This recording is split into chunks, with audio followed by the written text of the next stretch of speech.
जय हिंद दोस्तों। वाह, दिवाली से पहले पेंशनर को मिला 12,000 24,000 का भुगतान स्पर्श डीएसपी। जी हां दोस्तों, कई पेंशनर्स को आज हजारों पेंशनर्स को इस प्रकार के आज मैसेज आए हैं कि किसी को 12,000 रुपए का जो पेमेंट है उनके खाते में, और देखिए आप बाय सैलरी, ठीक है, इनके खाते में क्रेडिट हुआ है। और आप यहां पर देख रहे हैं किसी को जो है 24,000 रुपए का बाय सैलरी। अब आप सोच रहे होंगे कि पेंशनर को कौन सी सैलरी मिल रही है, ठीक है, और इस पर सवाल भी पूछे गए हैं कि सर अभी अभी सैलरी जमा हुई लेकिन यह किस चीज की है मालूम नहीं है। तो दोस्तों इसके बारे में मैं आपको विस्तृत रूप से वीडियो में बताऊंगा। उससे पहले मैं आपको 2-3 सवाल जो है उनके जवाब दे देता हूं, ठीक है। इसमें जो है एक लिखते हैं कि मैं नेवी के पेंशनर हैं, रिटायर्ड, ठीक है, इन्होंने अपना अकाउंट जो है ट्रांसफर कर दिया है एसबीआई से। एसबीआई अकाउंट में ही क्या है लेकिन एक जगह से दूसरी जगह किया है, ठीक है, उससे उनका आईएफएससी कोड चेंज हो जाता है। तो ये कह रहे हैं कि इस पोर्टल में अगर जो है मैं आईएफएससी चेंज करता हूं तो मेरी पेंशन में कोई दिक्कत तो नहीं होगी, मुझे इसकी कोई खबर जो है या जिला सैनिक बोर्ड या फिर रिकॉर्ड में देनी पड़ेगी, क्या करना पड़ेगा मुझे? तो दोस्तों आपको यह बता दूं कि स्पर्श में अगर आपने अपना बैंक अकाउंट नंबर चेंज करना है या फिर आईएफएससी चेंज करना है तो इस पर प्रॉपर जो है मैं बिल्कुल डेमो के साथ कल एक वीडियो लेकर के आने वाला हूं, और उस पर मैं पूरी बारीकी से बताऊंगा कि पहले आपने क्या कार्रवाई करनी है और जब चेंज कर देते हैं उसके बाद आपने कार्रवाई क्या करनी है। इसलिए दोस्तों चैनल को जिसने सब्सक्राइब नहीं किया है वो चैनल को सब्सक्राइब कर लें और बेल आइकन का घंटा जरूर दबा लें, ताकि जो मैं कल ये वीडियो लेके आऊंगा तो उसका नोटिफिकेशन आपको मिल जाए और आप उसको देख सकें और समझ सकें, ठीक है। अब अगला जो है एक क्वेश्चन आता है कि नमस्कार सर, जब से आपने अपना यह चैनल शुरू किया हुआ है मैं लगातार आपके चैनल के ऊपर हर वीडियो को देखता हूं, लेकिन सर मेरे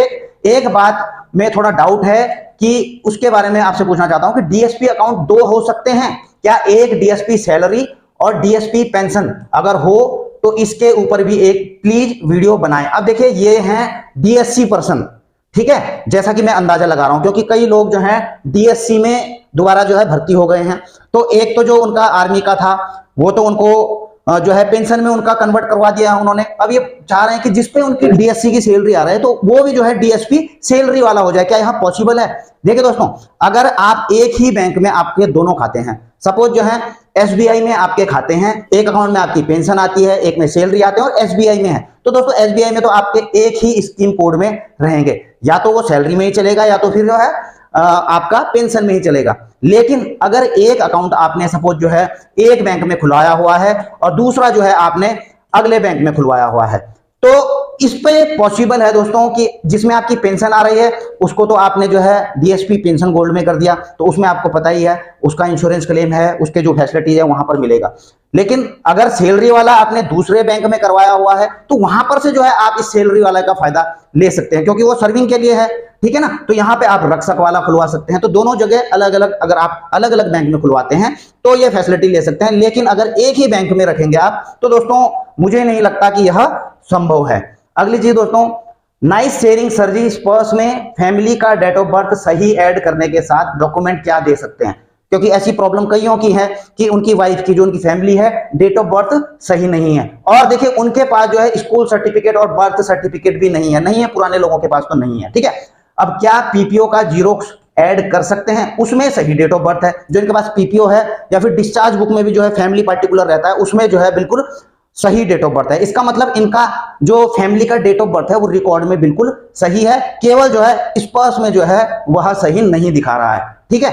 तो इसमें इनको दोस्तों क्या करना है कि आपके पास भले ही बर्थ सर्टिफिकेट नहीं है, कुछ नहीं है, तो आप पीपीओ का एक जहां पर डेट ऑफ बर्थ मेंशन है उसकी आप फोटो खींचिए, ठीक है। आपका डिस्चार्ज बुक है उसकी भी एक फोटो खींचिए वहां पर, ठीक है। और उसके बाद क्या करना, उसका एक पीडीएफ बनाकर जब आप यहाँ पर डेट ऑफ बर्थ चेंज करते हैं, और हो सके तो एक एफिडेविट भी लगा सकते हैं, उसका पूरा एक पीडीएफ बना करके डेट ऑफ बर्थ चेंज करके जो है उसमें अपलोड कर दें। अब देखिए ये स्पर्श में जाती है तो स्पर्श क्या करता है, इसको रिकॉर्ड वेरिफिकेशन के लिए भेज देता है, और रिकॉर्ड में तो आपका ऑलरेडी जो है इनकी जो फैमिली है उनका डेट ऑफ बर्थ सही है, तो वहां से जो है वेरिफिकेशन हो जाएगा कि हाँ जी यही डेट ऑफ बर्थ है, और वह आपका उसमें वेरिफिकेशन हो जाएगा। अब इसमें एक और सवाल है कि नॉमिनी नेम ऐड करते टाइम परसेंटेज क्या डालें?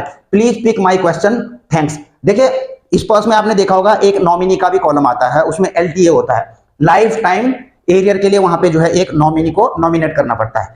वो आपकी मर्जी है दोस्तों, आप जैसे अपनी वाइफ को स्पाउस है उनको नॉमिनी कर सकते हैं, बच्चों को भी कर सकते हैं उसमें नॉमिनी। वो क्या होता है, लाइफ टाइम एरियर के लिए होता है दोस्तों। उसमें परसेंटेज भी कर सकते हैं कि 50% इसको 50% उसको, वो आपकी मर्जी है। या फिर आपने एक ही नॉमिनी वाइफ को कर दिया, ऐड स्पाउस को, और 100% कर दिया, वो दोस्तों आपकी मर्जी है, वो आप क्या करें, लेकिन उसमें ऐड करने पड़ते हैं, ठीक है। और इसमें क्या होता है, लाइफ टाइम एरियर में जो ड्यूज होते हैं, अगर सपोज जो है किसी की डेथ हो जाती है पेंशनर की, जैसे कि आपको पता ही है कि पेंशनर की कईयों की डेथ हो गई है, उनका ओआरओपी का एरियर नहीं आया है, तो वो ड्यू हो गया। अब वो ड्यू किसको मिलना है दोस्तों, वो किसको मिलेगा, जो इनके नॉमिनी होंगे, ठीक है ना, जो जितना उनका बनता होगा वो इनके जो यहां पर नॉमिनेट किए होंगे। अगर 50-50% किए होंगे, ठीक है, डेथ ग्रेचुटी भी होती है, तो 50-50% होगा तो 50-50% जो है दोनों को मिल जाएंगे। लेकिन 50-50 कर रहे हैं, इसका मतलब ये नहीं कि पेंशन भी जो है 50-50% मिले। पेंशन तो दोस्तों जो पहला अधिकार होगा जिसका, जैसा कि स्पाउस है, तो उनको 100% मिलेगा। लेकिन नॉमिनी जो नॉमिनेट कर रखा है वो ड्यूज के लिए है, जो ड्यूज रह जाते हैं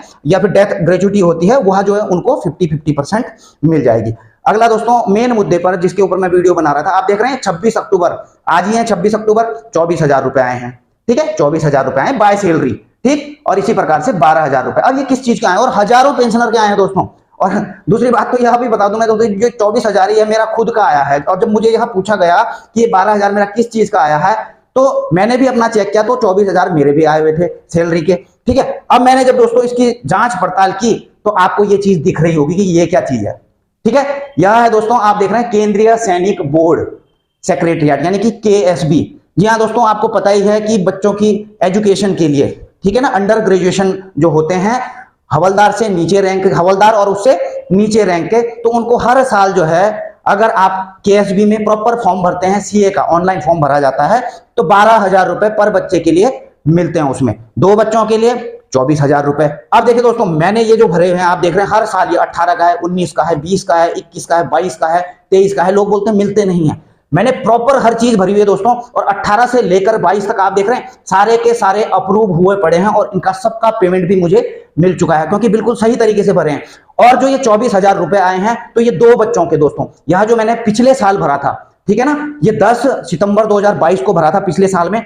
तो अब जो है यह केंद्रीय सैनिक, क्योंकि इसकी प्रक्रिया है, पहले जिला सैनिक बोर्ड से होता है, फिर राज्य सैनिक बोर्ड से, फिर केंद्रीय सैनिक बोर्ड से जब ये अप्रूव हो जाता है, तो उसके बाद जो है इसका जो भी पेमेंट होता है, जैसे 2 बच्चों का है, तो 24,000 रुपए जो है यह मेरे खाते में आ चुके हैं। अब जो मैंने अब की बार भरा, देखिए दोस्तों, 30 मई को मैंने भर दिया था, तो अभी जो है यह जिला सैनिक बोर्ड और राज्य सैनिक बोर्ड से तो रेकमेंड हो गया, लेकिन केएसबी से नहीं हुआ। लेकिन यह जल्द ही केएसबी से भी इसको अप्रूव कर दिया जाएगा। हो सकता है दोस्तों 5-6 महीने लगे, 7 महीने लगे।